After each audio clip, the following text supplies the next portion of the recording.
Halo sob, jumpa lagi. Mudah-mudahan kalian sehat selalu ya. Nah, di video yang lalu kan kita sudah bahas smartbandnya dari Xiaomi Mi Band 5. Nah, kali ini kita bahas smartwatch yaitu dari Amazfit. Nah, apa sih smartwatch yang akan kita bahas kali ini? Yup, betul. Ini adalah Amazfit Bip generasi pertama yang keluar sekitar 4 tahun yang lalu. Nah, kira-kira masih worth it gak sih kita beli di tahun 2022 ini? Nah, ini kalau kesan saya ya, mungkin dari kelengkapannya kita dapat smartwatchnya, kemudian dapat docking, kemudian nanti di dalam bukunya ada buku petunjuk di dalam kotaknya. Oh ya, dari penjualnya kemarin juga dapat pelindung layar. Yang ini udah saya tempel di sini. Terus kalau kita tengok kotaknya, mungkin kayak gini nih kotaknya. Jadi ini tampilan smartwatchnya, terus ini speknya, ya gitu aja sih. Terus ini di dalam kotaknya kayak gini. Nah, kalau pas unboxing awal itu jamnya ada di sini. Nah, di dalamnya ada apa lagi dalam kotak. Nah, dockingnya itu awalnya ada di dalam kotak ini, terus juga buku panduannya ada di dalam kotak ini. Ini dari beberapa bahasa yang saya ketahui, mungkin yang bahasa Inggris saja ya. Yang bahasa yang lain saya kurang tahu. Nah, ini kita singkirkan dulu. Nah, kalau di Smart Band kemarin itu kan udah cukup canggih ya, charge-nya pakai magnet. Nah, kalau ini pakai docking, belum pakai magnet, jadi kita perlu pasang smartwatch-nya di dockingnya seperti ini. Sampai ada bunyi klek gitu, kemudian kita colok seperti biasa. Nah, kalau saran saya sih seperti yang kemarin juga, nyoloknya itu misalnya di laptop atau charger yang ampernya itu kecil gitu ya. Jadi misalkan voltnya 5, yang arusnya jangan sampai lebih dari 1. Tapi kalau di dalam buku petunjuk itu yang penting di atas yang 500 mA. Tapi untuk amannya nanti untuk charge-nya itu ya maksimal yang 1 ampere gitu lah ya, biar lebih awet baterainya. Nah, kalau di tahun 2022 ini ya ini terkesannya jadul sih ya untuk jam ini, cuman ada beberapa kelebihan. Nah, dari segi harga kemarin saya dapat smartwatch ini dari toko ijo itu dapat 495.000, kemudian dapat diskon lagi sekitar 20.000. Terus kalau dari sisi fungsional dari smartwatch ini, nah bisa dilihat sendiri ya, ini kan tampilannya nyala terus. Nah, ini karena dia pakai translactive display sehingga dia memiliki fitur always on display. Jadi walaupun bukan AMOLED tapi ini masih TFT, dia dapat always on display, yang artinya kalau yang di smartwatch atau smartband keluaran terbaru itu kan kalau mau lihat jam atau lihat detail di dalam jamnya kan perlu tekan-tekan gitu ya, perlu tekan atau perlu sentuh. Nah, kalau ini selalu nyala seperti ini. Nah, cuman karena ini generasi Amazfit Bip yang pertama keluar 4 tahun yang lalu ya, jadi gitu fiturnya masih sangat sederhana. Nah, ini jenis layar ini translactive display ini kalau kita bawa ke outdoor, nah ini cocok banget karena jenis layar ini akan menyerap cahaya, sehingga ketika dia di outdoor dapat cahaya matahari maka layarnya ini akan semakin kelihatan. Kalau di dalam ruang gelap nanti kita pencet aja tombolnya biar cahaya di latar belakangnya itu nyala. Untuk melihat menu-menunya kita cukup swipe ke kiri seperti ini. Jadi ada beberapa menu. Nah ini menu yang menurut saya paling agak ini sih ya, jadul gitu ini gambarnya ini. Nah menu yang pertama itu ada status. Nah kalau status ini itu rekap dalam satu hari. Jadi dalam sehari itu ada berapa langkahnya, kemudian detak jantungnya itu terakhir berapa, kemudian jarak yang telah dilalui, kemudian ada kalori yang terbakar berapa, kemudian ini ada session over. Jadi ini mendeteksi kalau kita lama-lama duduk gitu dalam waktu 1 jam. Kemudian ada lagi activity. Kalau mode olahraganya di sini memang sedikit. Itu ada running, kemudian treadmill, cycling, sama walking. Nah cuman kalau menurut saya ini tuh sudah cukup gitu kalau menurut saya, karena saya olahraganya nggak banyak juga. Jadi semua yang ini sudah pernah saya pakai kecuali yang treadmill ini. Rencana besok atau kapan-kapan mau dicoba ini. Terus di sini juga ada activity history. Kita bisa lihat aktivitas yang sudah kita lakukan. Nah ini dari jadi saya pakai ini 3 hari yang lalu. Jadi ini saya sudah sempat lari, outdoor running, kemudian walking ini. Nah kalau kita mau detailnya kita bisa lihat di sini. Nah ini kan ada running 1,6 km, terus ada gambarnya gitu ya. Loh kok bisa ada gambarnya lah. Ya makanya ini kalau saya bilang meskipun menunya atau fiturnya jadul, tapi Amazfit Bip ini sudah punya fitur GPS. Jadi ini bisa kita pakai untuk deteksi lokasi kita ketika melakukan workout atau olahraga tanpa membawa handphone atau smartphone kita. Jadi ada fitur GPS ini membantu banget kalau kita orangnya yang nggak pengen ribet gitu. Jadi olahraga nggak perlu bawa HP. Terus jadi ini activity setting. Kalau menu selanjutnya itu ada weather, itu untuk tahu detail cuaca. Nah ini ada perkiraan cuaca juga gitu ya di hari-hari berikutnya nih. Sekarang hari Sabtu, kemungkinan besok di Sunday itu hujan ya. Mudah-mudahan paginya besok gak hujan karena rencana mau olahraga. Terus menu Alipay. Nah ini saya nggak tahu nih karena nggak guna gitu ya mungkin di Indonesia. Terus alarm. Nah ini yang saya pakai. Ini bangun tidur 4.30, kemudian biasanya saya pakai 7.30 ini waktu jam kerja. Kemudian untuk timer seperti smartwatch atau smart band yang lain, ada di sini ada stopwatch, di dalamnya ada stopwatch, kemudian ada countdown waktu hitung mundur. Kemudian nah karena dia punya GPS, maka smartwatch ini juga sudah punya kompas. Nah kalau awal pertama pakai, kita perlu melakukan gerakan yang angka 8 ini.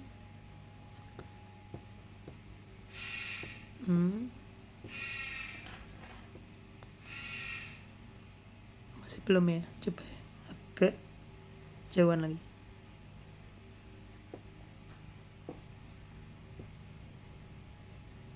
Nah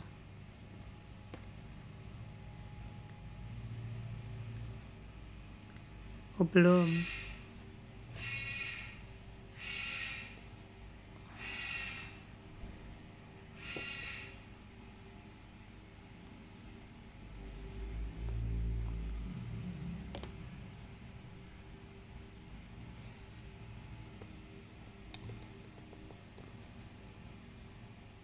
Ya ini fitur kompasnya. Jadi di kompas itu ada 2.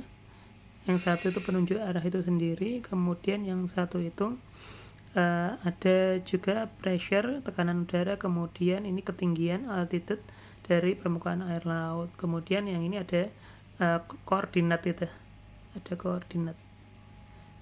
Kemudian untuk setting ini ada watch face-nya. Di sini ada beberapa yang memang jadul sih ya sebenarnya, tapi ya cukup lah dengan, nah kalau saya sukanya sih yang ini karena dia lengkap dari langkah, kalori, kemudian jarak, kemudian heart rate-nya juga ada, kemudian long button press. Nah ini jadi kita ada fitur quick, tombol pilihan cepat gitu ya. Kalau kita tekan lama, saya milih di sini order running. Nah ini bisa juga digunakan untuk memilih opsi yang lain. Terus ada adjust brightness, ini dari kecerahannya kalau saya cukup pakai yang satu aja sih. Kemudian ini find device, jadi kita kalau ini terhubung ke handphone dengan Bluetooth, kalau kita klik ini maka handphone kita akan bunyi. Kemudian di sini ada about, detail informasi, kemudian factory reset, dan juga mematikan smartwatch-nya. Kemudian kalau kita swipe ke atas, di sini ada notifikasi.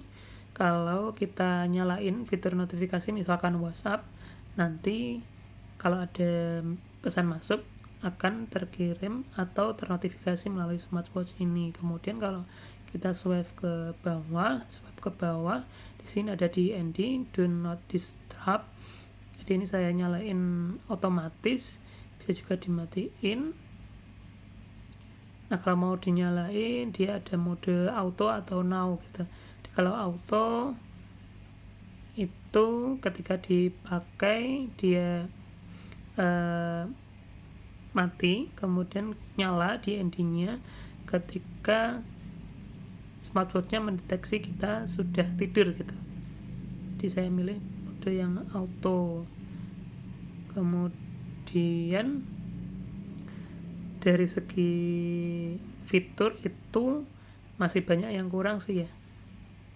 Kalau heart rate itu sudah ada di sini, kemudian yang mungkin belum ada di smartwatch ini, fitur-fitur yang terbaru itu ada antaranya ada SPO2, kemudian kalau di Mi Band kemarin kan ada PAI gitu ya, ada PAI, kemudian ada monitoring stres, kemudian ada lagi olah nafas juga ya, ada olah nafas juga. Nah itu fitur-fitur yang baru saat ini belum ada di smartwatch ini, tapi kalau secara fungsional ini sudah cukup kalau menurut saya. Nah oh iya, yang kurang lagi itu di sini smartwatch-nya nggak bisa untuk remote kamera